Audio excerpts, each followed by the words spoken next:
Pokemon master legend में तुम्हारा स्वागत है। ये पोकेमोन की न्यू सीरीज है जहाँ पे हम बात करेंगे इस वर्ल्ड चैंपियन बनने के बाद क्या कर रहा है। तुम्हारा दिमाग घूम जाने वाला है। एपिसोड 1 देखो तो सही यार। एपिसोड 2 के लिए रोए नहीं तो मेरा नाम बदल देना। तो शुरू करते हैं। वैसे एपिसोड 2 1 के लाइक पे आएगा तो लाइक कर देना। अब देखो एपिसोड के स्टार्ट में इसके जम पिकाचू एंड पिजियोट के साथ में ट्रेनिंग कर रहा होता है। बिकॉज़ वो वर्ल्ड चैंपियन बन चुका है तो उसको और ज्यादा पावरफुल बनना है। पिकाचू पिजियोट एक दूसरे से मुकाबला कर रहे हैं, जी जान एक कर दे रहे हैं। उधर गेंगार और लुकार भी मुकाबला कर रहे हैं। लेकिन तभी एस को कॉल आता है प्रोफेसर ओक का और वो एस को बोलते हैं जल्दी से पहले टर्न में मेरे लैब पे आओ, कुछ इंपॉर्टेंट बात करनी है। एस के वहां पे जाता है एंड प्रोफेसर ओक एस के को बोलते हैं कि आई थिंक अब वक्त आ चुका है तुम्हें ये नए रीजन के बारे में बताने का। एंड प्रोफेसर बोलते हैं क्योंकि अब तुम वर्ल्ड चैंपियन बन चुके हो, तुम काफी पावरफुल हो, तुम्हारे पास प्रॉपर सफिशिएंट बेसिस हो चुके हैं तो तुम इंडो रीजन में जा सकते हो। वैसे मैं तुम सभी को बता दूं इंडो रीजन जो है वो इंडिया के ऊपर बेस्ड है। एंड प्रोफेसर ओक इसको बोलते हैं कि यहाँ पे जाने के लिए हर कोई नहीं जा सकता। अपने कल्चर को हेरिटेज को प्रोटेक्ट करने के लिए यहाँ पे बस स्ट्रॉन्ग पावरफुल ट्रेनर ही एंटर ले सकते हैं। यहाँ की पोकेमोन लीग में पार्टिसिपेट करने के लिए तुमको केंटो से लेकर गलार तक बेसिस चाहिए। वो सारे बेसिस कलेक्ट करने के बाद ही तुम इस रीजन में प्रवेश कर पाओगे। तो इस बोलता है ऑफ कोर्स मैं कर लेगा। लेकिन फिर वो बोलता है नहीं नहीं रुको रुको, मेरे पास केंटो से लेकर केलोस तक सारे बेसिस अवेलेबल है लेकिन मेरे पास गलार के बेसिस अवेलेबल नहीं है। बिकॉज़ जब गलार लीग चल रही थी तो मैं वर्ल्ड चैंपियनशिप में हिस्सा ले रहा था। तो तभी प्रोफेसर बोलते हैं कोई बात नहीं, तुम सारे जिम लीडर्स को जानते हो, तुम जाओ उनको चैलेंज करो, जिम बेसिस को लेके आओ। हमारे पास 6 से 8 बेस हो जाएंगे गलार रीजन के तो तुम इंडो रीजन में इजीली एंटर कर पाओगे। तो एक किस्म निकल जाता है गलार रीजन की ओर अपने सारे पावरफुल पोकेमोन के साथ में। बिकॉज़ उसको बेसिस चाहिए। तो हां एक किस्म सबसे पहले जाता है मुकाबला करता है मिलो से। इसका नाम ही मिलो है, ग्रास टाइप जिम लीडर जिसका स्ट्रॉन्गेस्ट पोकेमोन सिर्फ 3 पोकेमोन होता है। तो उसको अपना इन्फोनेप फ्लेम व्हील करके ब्लेज एबिलिटी ऑन करके इजीली डिफीट कर देता है। फिर उसका सेकंड मैच होता है निशा से जो कि वाटर टाइप जिम लीडर है जो कि ब्लास्टोइस का यूज करती है। और ब्लास्टोइस का मुकाबला एस का पिकाचू करता है। एक वोल्ट टैकल में, आयरन टेल में, थंडरबोल्ट में निशा का ब्लास्टोइस पानी पानी हो जाता है एंड एस को वाटर बेस भी मिल जाता है। फिर वो मुकाबला करता है द लेजेंड काबू से जो कि नाइनटेल्स का यूज करता है एंड एस अपने चाइजार का यूज करता है। चाइजार और नाइनटेल्स आमने सामने आते हैं। चाइजार एक ही झटके में मतलब 22 सेस में टॉस मार मार मार मार के नाइनटेल्स का भरता बना देता है, काबू को हरा देता है एंड एस किस्म फायर बेस भी ले लेता है। एंड फिर एस जाता है अपने ओल्ड फ्रेंड से मिलने जो कि जिम लीडर बिया है। बिया के माध्यम के साथ में एस का लुकारी मुकाबला करता है। बिया माध्यम को चाइकन डैमेज करती है एंड एस का लुकारी जो होता है वो यार मेगा इवोल्यूशन में आके माध्यम को हरा देता है। मतलब बिया बोलती है कि हां तुम डिजर्व करते हो वर्ल्ड चैंपियन बनना, वैसे तुम आगे कहां जा रहे हो। तभी एस बोलता है कि मुझे जाना है इंडो रीजन में। तो बिया बोलती है वाओ वो काफी अच्छी जगह है, वहां पे स्ट्रॉन्ग स्ट्रॉन्ग तुम्हें पोकेमोन ट्रेनर्स देखने को मिलेंगे। लेकिन वहां की पोकेमोन लीग थोड़ी सी हार्ड है, मैंने भी ट्राई किया था लेकिन मैं जीत नहीं पाई। वहां पे पोकेमोन ट्रेनर्स काफी स्ट्रॉन्ग है। तो एस बोलता है कि तुम्हारे पास भी सारे रीजन के बेसिस अवेलेबल है, तुम वहां पे जा चुकी हो। तो बिया बोलती है हां मैं जा चुकी हूं लेकिन हम जिम लीडर से तो हमको सारे बेसिस की जरूरत नहीं है, हम gym leader easily Indo region में जा सकते हैं। और फिर एस बोलता है कोई बात नहीं, मुझे अगला बेस भी कलेक्ट करना है। तो वो एलिस्टर के पास में जाता है। ये वही बंदा है जिसने एस के गेंगार को चाइकन डैमेज दिया था। तो इसके गेंगार के साथ में एस का गेंगार मुकाबला करता है। इसका गेंगार समहाउ मेगा इवोल्यूशन सीख चुका है। तो मेगा गेंगार वर्सेस एस का चाइकन डैमेज गेंगार के बीच में मुकाबला होता है। एस का गेंगार हारने वाला होता है एंड समहाउ इसका मेगा इवोल्यूशन वाला गेंगार जो है एलिस्टर का वो एस के गेंगार को ओवर पावर कर देता है एंड एस का गेंगार हार चुका होता है। लेकिन इसको पता नहीं है एलिस्टर को कि यार गेंगार और एस इसके बाप है। तो यार गेंगार मरने से पहले डेस्टिनी बॉन्ड का यूज कर देता है जिसकी वजह से ये मुकाबला ड्रॉ हो जाता है एंड एलिस्टर इजीली एस को बेस दे देता है। एलिस्टर बोलता है यार ये जिम लीडर का रूल है कि ड्रॉ होने पे वो चाहे तो बेस दे सकते हैं और तुम तो वर्ल्ड चैंपियन हो, मेरे फ्रेंड हो, तो ये लो गोस्ट बेस। तो इसको गोस्ट बेस और 5वां बेस भी मिल जाता है। 3 बेस और चाहिए एंड 3 बेस मिलने के बाद एस किस्म चला जाएगा इंडो रीजन में। वहां पे क्या क्या होगा मैं सुन के सोच के अभी एक्साइटेड हो चुका हूं।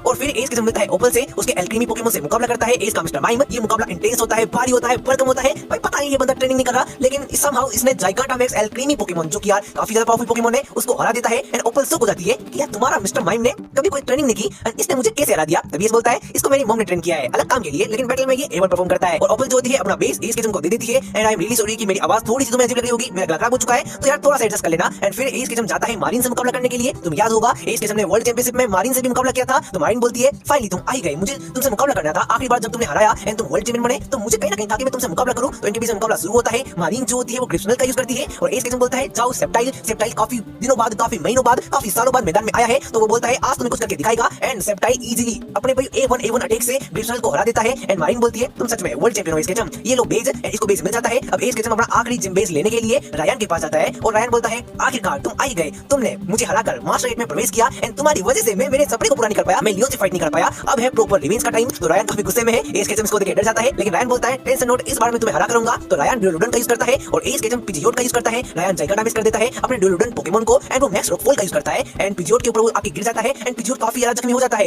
एंड मैच का रूल है कि यार 1v1 होने वाला है, एस किस्म पिजियोट को बदल नहीं सकता, अब करे तो करे क्या। फिर एस किस्म को एपिसोड जो आज हमने देखा उसकी स्टार्टिंग का सीन याद आता है जहां पे भाई साहब एस किस्म ने कुछ ट्रेनिंग की थी स्पीड को बढ़ाने के लिए पिकाचू के साथ में। तो उसी स्पीड का यूज करते हुए एस का पिजियोट रायन के ड्यूलोडन पोकेमोन को हरा देता है एंड रायन बोलता है मैं फिर से हार गया। तो एस किस्म कुछ ना कुछ तो कर, मुझे अब लियोन के साथ साथ तुमको भी हराना पड़ेगा। एंड वैसे ही होता है, रायन 8वां बेस अपने एस किस्म को दे देता है और फिर सारे बेजेस कलेक्ट करने के बाद उसके पास केंटो टू गलार के सारे बेजेस हो जाते हैं। वो इंडो रीजन की फ्लाइट बुक करता है बेजेस से तो वो जा सकता है, इसको वीजा मिल चुका है तो ये चला जाता है इंडो रीजन में। वो इंडो रीजन में आता है एंड सबसे पहले प्रोफेसर ने बोला है कि यहाँ के प्रोफेसर से मिलने को एंड एस किस्म जाता है यहाँ के प्रोफेसर नीम से मिलता है एंड प्रोफेसर नीम काफी हैंडसम होते हैं एंड वो एस को ऑफर करते हैं कि तुम इंडो रीजन के इन तीनों स्टार्टर पोकेमोन में से कोई एक चूज कर सकते हो। तुम प्रोफेसर ओक के स्टूडेंट हो तो मैं तुम्हारे लिए इतना कर सकता हूँ। तो एस के पास ये 3 इंडो रीजन के स्टार्टर पोकेमोन के ऑप्शन है। अब वो कौन है, क्या है, एज किसको चूज करेगा एंड आगे इंडोनेशियन के सफर में हमको क्या दिखाया जाएगा वो जानने के लिए देखते रहिए Pokemon master legend by Pokemon Guruji 1K like कर दो। तब तक के लिए बाय बाय।